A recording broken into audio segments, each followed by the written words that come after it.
Hello, my name is Pablo Requena. A couple of years ago I did a video about how to fit the bindings in the front of a classical guitar. And as usual, it's not really always possible to show absolutely everything in one video. So I am aware that some people have been asking me about certain details. So that's what I'm going to be showing now. I'm not going to be repeating the whole video. I just want to show a few things. So I have my guitar here ready on the bench, and I have the bindings and the purflings already been bent and ready to go.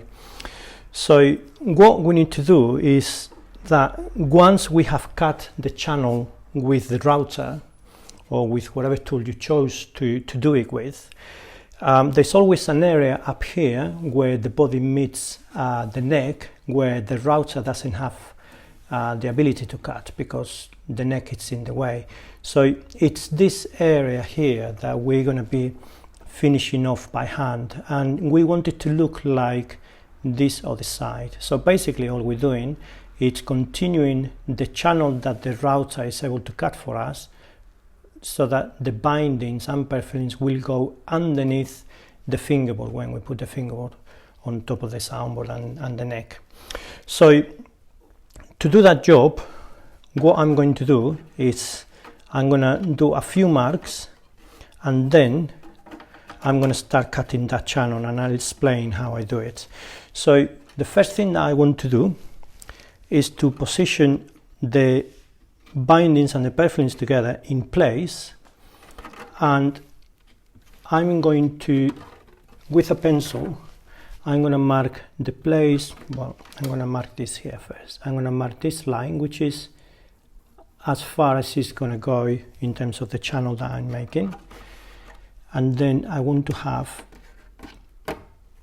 one line up here to know where I'm going to be cutting. Let me check. Yeah, the waist fits in the right place. So I'm going to be cutting this here and there. And then once I have that line, I'm going to use a scalpel. So with my body, I'm holding the binding in place, and then what I'm going to do is that if I want to make sure that I don't bring the binding too far in, otherwise this slot will be too big. So this side of the binding needs to be more or less in line with this cut here on the neck.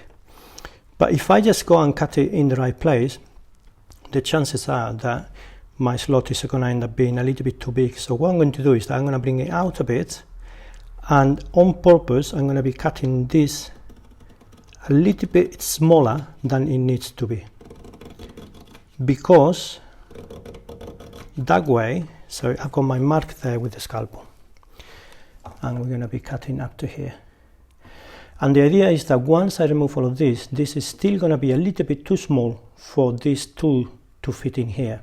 But that's what I want, because I want to then, when it's done, I want to remove a little bit at a time so that this fits just right. If I mark this line and I try to guess where this is in the right place, often what happens is that we end up having a gap here, and this slot is far too big. So the first thing I'm going to do is to cut this over here with a saw.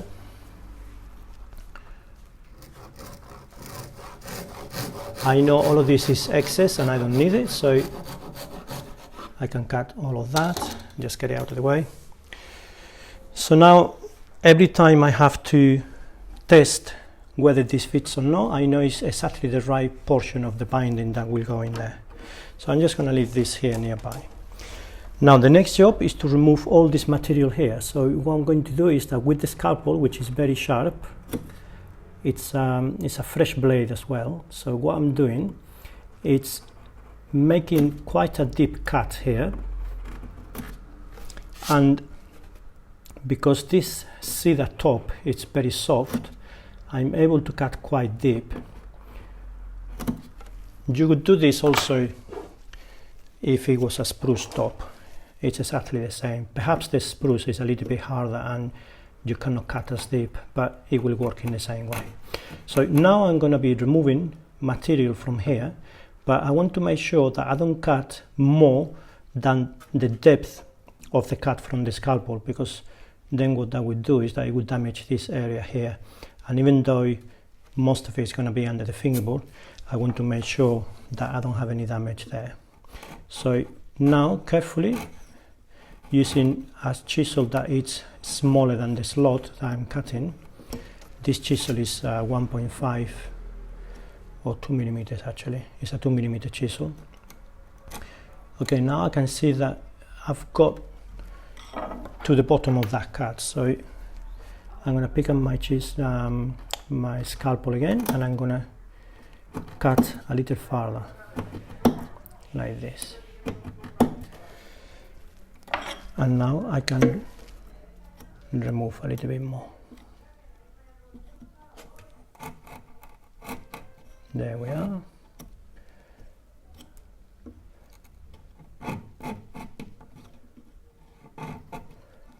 So I can also cut a little bit from the top,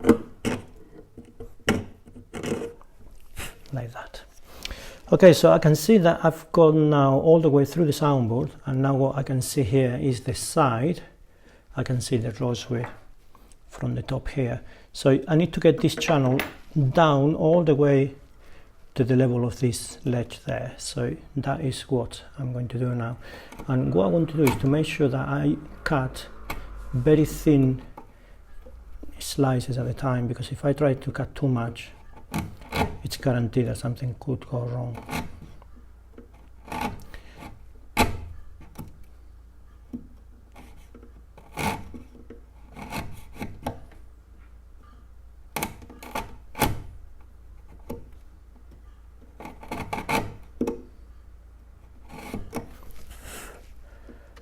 Okay, so here I have a little bit left. I don't know if it shows, but there's a little step here. So what I'm going to do is to use the back of the chisel, rest it down into that edge, and then the chisel will help me to get this at the right level, at the right depth. Right, so now this has gone all the way down, and if I only get the binding and I put it in place, I can see that it goes in very well, and also I can see that down here there's not a gap, which is what I need. If there was some material still there, then the binding wouldn't go all the way down and there would be a gap between the white line and the rosewood here, and you want to avoid that. So this is a good way to check that this is going to fit in very well. But as we were expecting, this slot here is just not big enough for these two. So what I'm going to do is that, as I can see that this is flush, if I bring it here, the binding and purfling is all flush into the side. So that shows me that I need to remove all of this away. So what I'm going to do for that is that I have a stick with sandpaper on it, and this paper is about 100 grit, I think it is, or maybe 120. That's more or less what you need.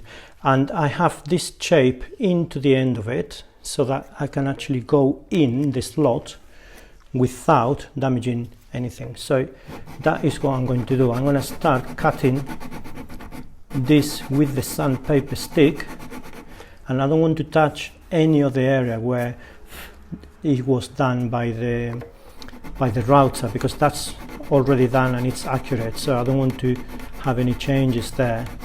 So here it's not very time consuming, but you need to give it the right time. Don't rush it.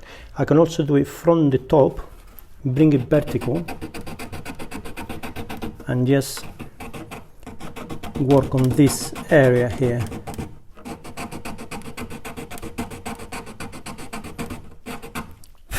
Right, so now I'm gonna have a look to see if this is gonna fit, and it's not quite there yet. I can see that it's getting better, and it's probably about 0.5 millimeter or even less than that I need to remove. So I'm just going to do a little bit more.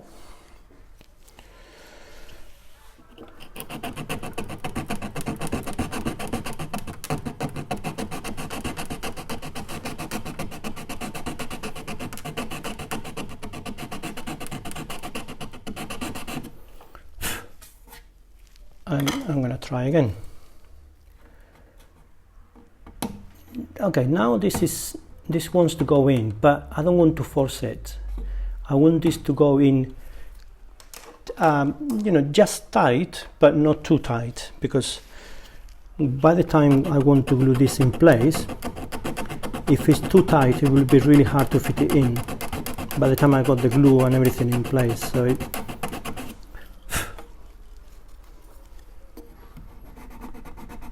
okay, so I can do now a little bit of work with a chisel. The reason why I wanted to use the sandpaper first is because even with a very sharp chisel as this one, if I just go cutting in here, it could rip the very top of this edge. But now that that edge is out of the way, I can actually get my chisel into here and square this cut up a little bit. I'm going to bring it from the top as well. There. And now with the small chisel again, I can remove all of that.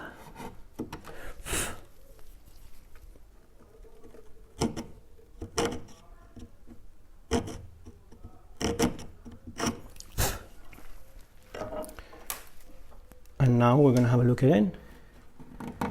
Okay. It goes in a little bit more, but it's still too tight. Right, so I'm going to do a little bit more work with this.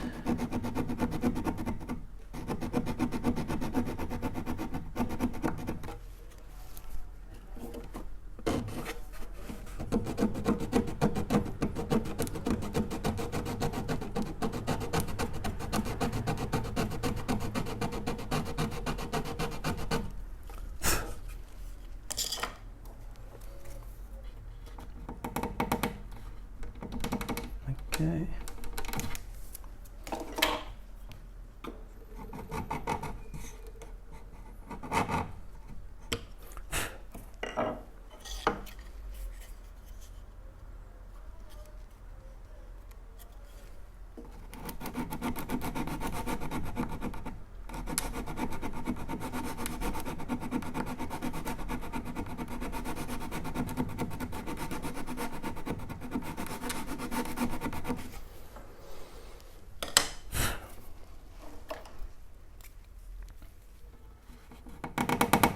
Okay, that's going in farther, but still too tight.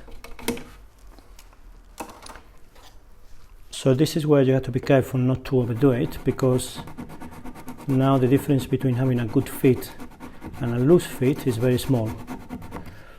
So I really want to make sure that it fits really well.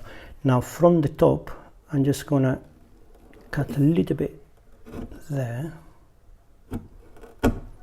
because the sandy stick doesn't get there so easily, but the chisel will do.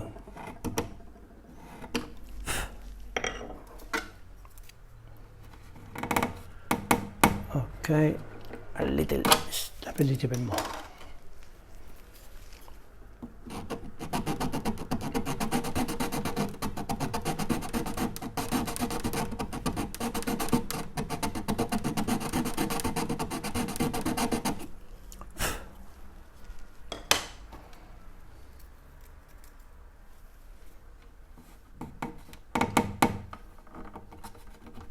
Okay, so up to here it fits in really well. It's only from this point in that it's a little bit tight. So I want to make sure that I only tackle that area there.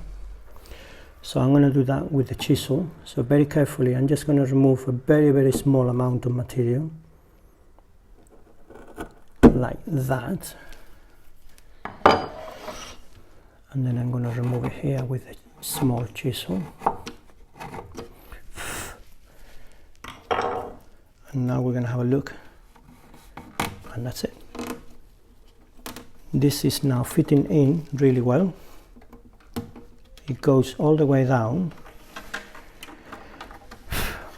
and the idea is that now when we come to fit this with the glue and everything, this section will fit in really well and very comfortably.